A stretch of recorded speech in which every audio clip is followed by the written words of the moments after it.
Okay, so in this group here, what I'm going to show you is how to solve systems by graphing. Now, graphing, I'm going to show you how to do on the calculator, because that's the only way I would ever really try to do this. Doing it by hand with today's technology is really kind of a waste of time for us. And so I'm going to show you how to use your technology tool. And what needs to happen in order to use this technique is you need to be able to get into your y equals.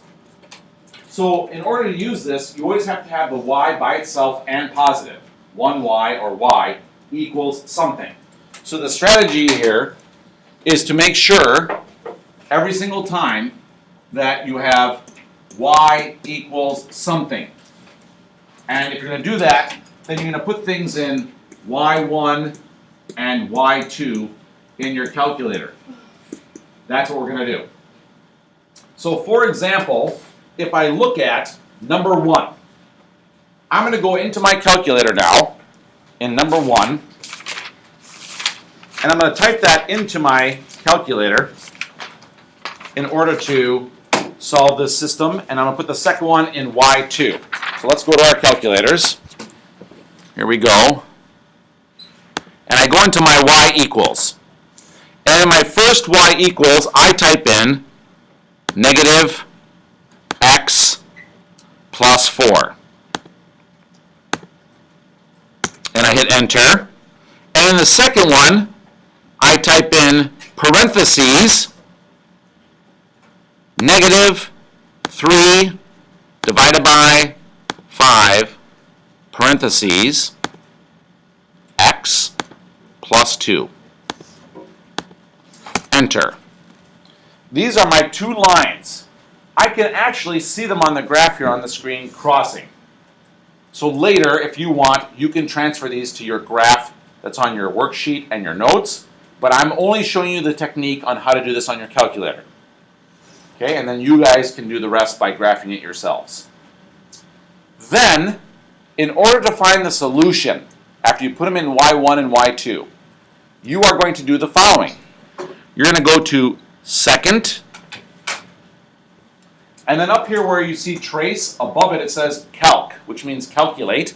So you're going to go to the trace button, and you'll notice down below, number 5 on my calculator says intersect.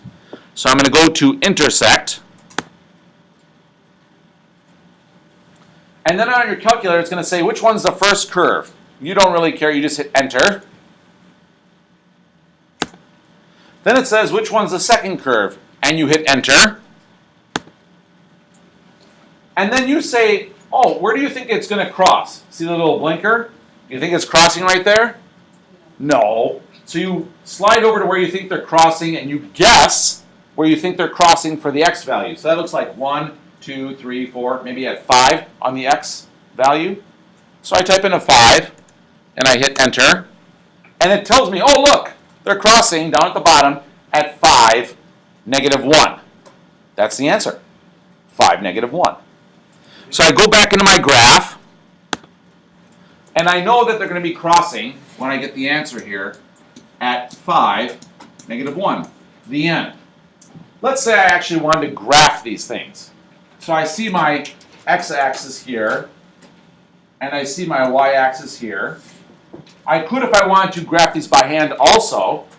So if I look at the very first equation, and I want to graph that by hand, this one up here, I notice that the y-intercept is at positive 4. 1, 2, 3, 4, here it is. And the slope is negative 1, which means go down 1 over 1.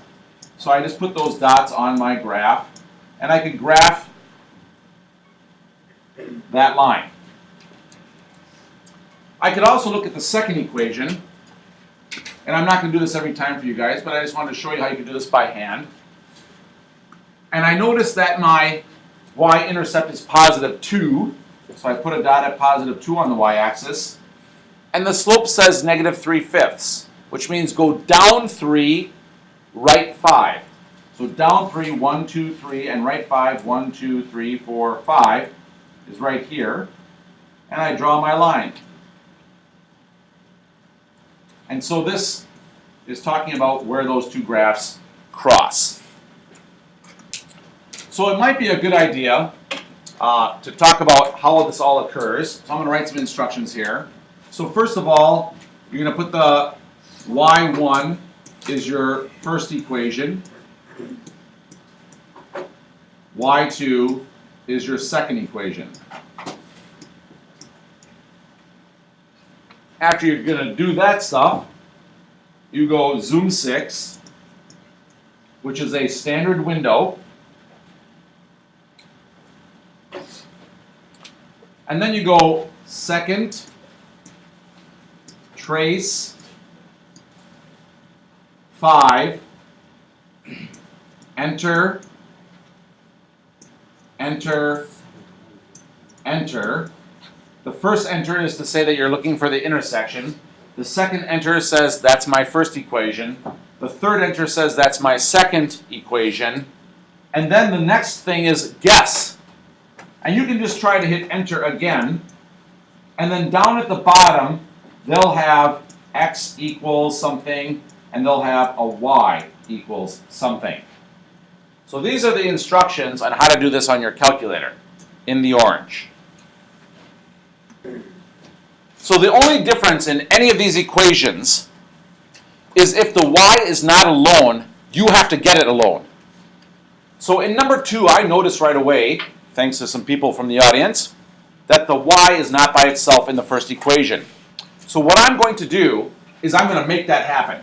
I'm going to take this 2x and move it to the other side so that it is alone. So that first equation now becomes y equals 3 minus 2x, because I subtracted off 2x from both sides. If I do that, I can go back to my calculator now. Let's try the example. Actually, before I do that, let me just graph it on this graph so you can see. I'm going to do it by hand, and then I'll do it in the calculator. So here's my x-axis again. Here's my y-axis again. And if I look at just the first graph, let's say maybe I do that one in brown, which I've readjusted, I guess, to now this highlighted blue equation. That equation that I'm now going to graph in brown says that my y-intercept is at 3, and my slope is negative 2, which means I go down 2 and right 1. So here's my other dot. And I graph that. Looks something like the following. And then I can also graph the second equation, which I'm highlighting in red. It says that my y-intercept's at negative 4. So I put my dot at negative 4. And my slope is 1/3. That means I go up 1 and right 3. And this is a graph of those two equations. And I can visually look and get an idea of where they're crossing. It kind of looks like they're crossing at maybe, I don't know, 4, -3 or 3, -3 or something like that. Somewhere in that area. So that when I do this on my calculator, I should see something that says something close to those numbers. So now let's go to our calculator and take a look at how we would do this on the calculator. In our calculator, I go back to my y equals. I'm going to clear out the equation for number 1. And I'm going to write in my modified first equation, which was 3 minus 2x. I entered that in. I clear out my second equation. And my second equation was parentheses 1/3. Don't forget to put your fractions inside of parentheses. X minus 4. And I hit enter. And now I can see these two graphs on my calculator crossing down below here on my screen. But if I want to calculate where they cross, this is where I go second,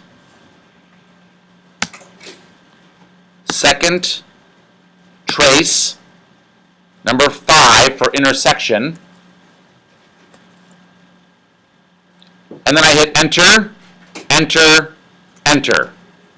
And they tell me that they're crossing at 3, -3, which was one of the general areas that we were guessing before. So 3, negative 3. Notice that I didn't zoom 6, but I could have if I wanted to. So the answer here for the intersection is 3, negative 3. Okay, let's do one more. Number 5 looks like it's the most challenging out of the group. So let's work with number 5. I figured after 3 examples, you probably know how to type junk into your calculator, but maybe maneuvering the equations, we could use a little bit of help. So down in this last one, I'm going to work with the second equation first. If I look at that second equation and I modify it so that the y is alone, that means I need to move the x to the other side. If I move the x to the other side, I will have y equals 5 minus x, because I'm subtracting x from both sides. In the top equation, however, that's a little more complicated, but not that much more so. So in the top equation, as I look at that one, I notice that I have the 7x that needs to be moved over first. So if I move that 7x to the other side, I will have 3y equals 27 minus 7x. Is the y all by itself? No. How would I get rid of the 3 in front of the y? Divide by 3. Divide each piece of the equation by 3. What does that mean? That means that when you divide on the left by 3, oh yay, the 3 divided by 3 is 1, so the y is by itself. 27 divided by 3 is 9, and negative 7 divided by 3, I don't know. So I just leave it as minus 7 over 3, and then I write down my x. And now I have my 2 equations that I need to type in, the one in the orange and the one in the pink. So I write that down just to make sure I don't mess that up.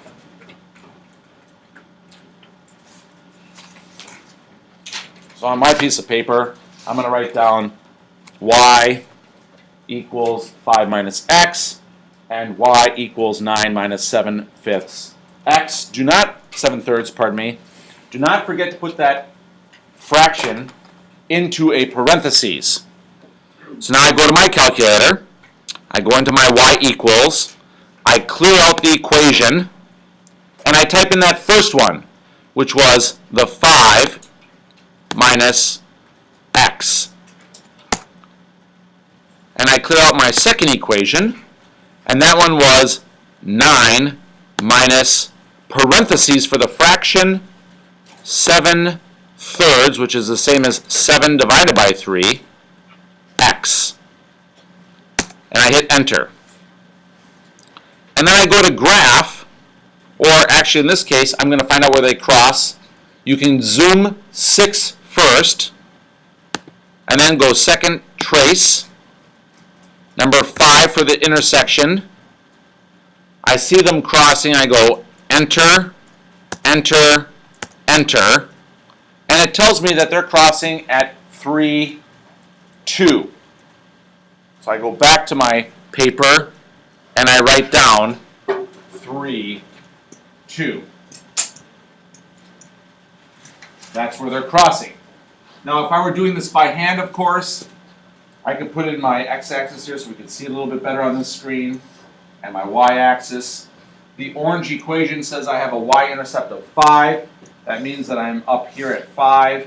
My slope is negative 1, which means go down 1 over 1. And I draw my line on my graph.